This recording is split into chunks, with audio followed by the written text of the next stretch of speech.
Salam saudaraku yang kekasih, kita bertemu kembali di channel Siraman Kalbu Sore hari ini tanggal 6 Oktober 2020. Mari kita bersatu dalam doa. Terima kasih Bapa di surga atas berkat-Mu, anugerah terbesar dalam kehidupan kami. Engkau telah menjadi manusia, memperdamaikan dirimu dengan manusia, sehingga kami menjadi diperbaharui dan dipakai demi untuk kemuliaan nama-Mu. Terima kasih atas cinta kasih Tuhan yang senantiasa memilih dan mempertimbangkan kami. Oleh karena itu kami rindu atas sapaan firman Tuhan yang memperkokoh iman percaya kami. Mari hadirlah Engkau ya Roh Kudus, tunjukkanlah apa yang hendak kami dengarkan dan hendak yang akan disampaikan oleh hamba-Mu. Dalam nama Yesus kami berdoa. Amin. 2 Korintus pasal yang kelima, ayat 17 sampai ayat yang ke-21, dikatakan firman Tuhan demikian. Jadi siapa yang ada di dalam Kristus, ia adalah ciptaan baru. Yang lama sudah berlalu, sesungguhnya yang baru sudah datang. Dan semuanya ini dari Allah yang dengan perantaraan Kristus telah mendamaikan kita dengan dirinya dan yang telah mempercayakan pelayanan pendamaian itu kepada kami. Sebab Allah mendamaikan dunia dengan dirinya oleh Kristus dengan tidak memperhitungkan pelanggaran mereka. Ia telah mempercayakan berita pendamaian itu kepada kami. Jadi kami ini adalah utusan Kristus, seakan-akan Allah menasihati kamu dengan perantaraan kami. Dalam nama Kristus kami meminta kepadamu, berilah dirimu didamaikan dengan Allah. Dia yang tidak mengenal dosa telah dibuatnya menjadi dosa karena kita, supaya dalam Dia kita dibenarkan oleh Allah. Demikian firman Tuhan. Firman Tuhan ini seakan memberikan satu rahasia dan sekaligus menjawabnya, bahwa jemaat yang ada di Korintus tidak menerima dan tidak percaya kepada Rasul Paulus sebagai pemberita yang dipilih oleh Tuhan. Sampai-sampai dikatakannya 2 kali di sini, bahwa kami inilah yang dipilih oleh Allah untuk memberitakan pendamaian yang dilakukan oleh Allah itu dari dirinya dengan manusia termasuk kamu dengan perantaraan Kristus Tuhan kita, tapi yang dipakai menjadi pemberita hal itu adalah kami ini. Saudaraku yang kekasih, begitu agungnya pemberita firman Tuhan yang disampaikan oleh Rasul Paulus di tengah-tengah jemaat Korintus, supaya mereka dihargai, mereka dibantu, mereka ditolong, karena mereka berkarya dalam rangka memuliakan nama Allah Bapa di sorga. Karena Allah Bapa di sorga sudah merendahkan dirinya, membuka dirinya mau berdamai dengan manusia yang sudah berdosa itu. Dosanya tidak diperhitungkan, dikatakan firman Tuhan.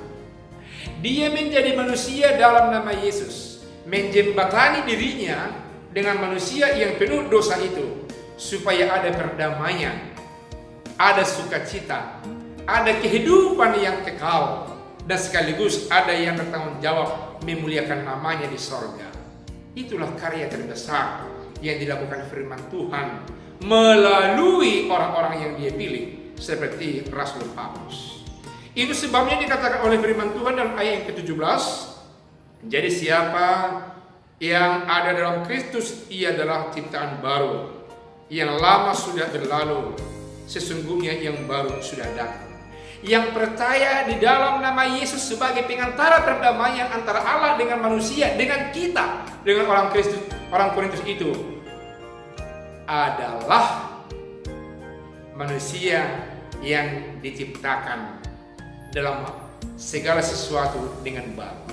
Adalah manusia yang baru, adalah manusia yang sudah meninggalkan hal-hal yang lama, hal-hal yang buruk yang tidak berkenan kepada Allah, yang kini sudah berada dalam era yang baru, yang semua kehidupannya dibalut, dilapisi, dipimpin oleh Allah lewat Roh Kudus-Nya dalam setiap langkah kehidupan. Yesus jadi pengantara, Rasul Paulus menjadi pemberita. Pendamaian itu tanpa memperhitungkan dosa-dosa umat manusia. Dalam ayat yang ke-20 sampai 21, utusan Kristus adalah menasihati kamu lewat kami. Utusan Kristus adalah orang yang dipilih menjadi pelayan. Tugasnya menasihati jemaat. Paulus menasihati orang Korintus, dan kita juga bisa menasihati orang yang lain. Bapak Ibu bisa menasihati orang yang lain di dalam nama Yesus Kristus, supaya orang-orang itu bisa hidup dengan baik demi untuk kemuliaan nama Tuhan. Karena itu berikanlah dirimu didamaikan dengan Allah. Jangan lagi selalu ada dosa yang memisah, yang membuat kita dengan Allah menjadi jauh. Selalulah buat Kristus Yesus menjadi pengantara yang mengisi kehidupan kita, agar kita sungguh-sungguh bisa menjadi pembawa pendamaian di tengah-tengah dunia ini. Akhirnya ayat yang terakhir dikatakan, Dia yang tidak mengenal dosa menjadi dosa karena kita yang berdosa, supaya kita di dalam Dia dibenarkan oleh Allah.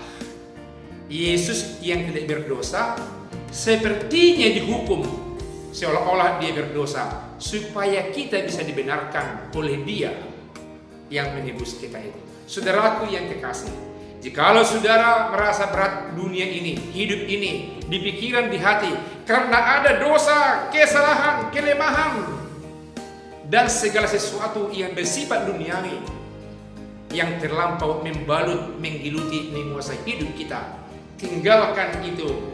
Mari hidup bersama Kristus, karena kita diperdamaikan. Biarlah hidup kita menjadi hidup pembawa damai. Di kantor, di jalanan, waktu bercengkrama, di adat, di mana saja, jadikan dirimu sebagai pendamai seperti Kristus yang menjadi pendamai antara kita dengan Allah. Amin. Tuhan Yesus memberkati kita berdoa. Terima kasih atas sabda-Mu Tuhan, yang memperlihatkan bahwa Yesus Kristus, anak-Mu yang tunggal itu, telah menjadi jembatan pendamai antara Engkau dengan kami yang penuh dosa itu, dan tanpa memperhitungkan dosa kami, agar kami menjadi perbaharui, agar kami berkenan di hadapan-Mu Tuhan. Anak-Mu Yesus Kristus yang tidak berdosa menjadi berdosa seolah-olah mengemban dosa kami, agar kami dibenarkan dalam nama Allah Bapa di surga.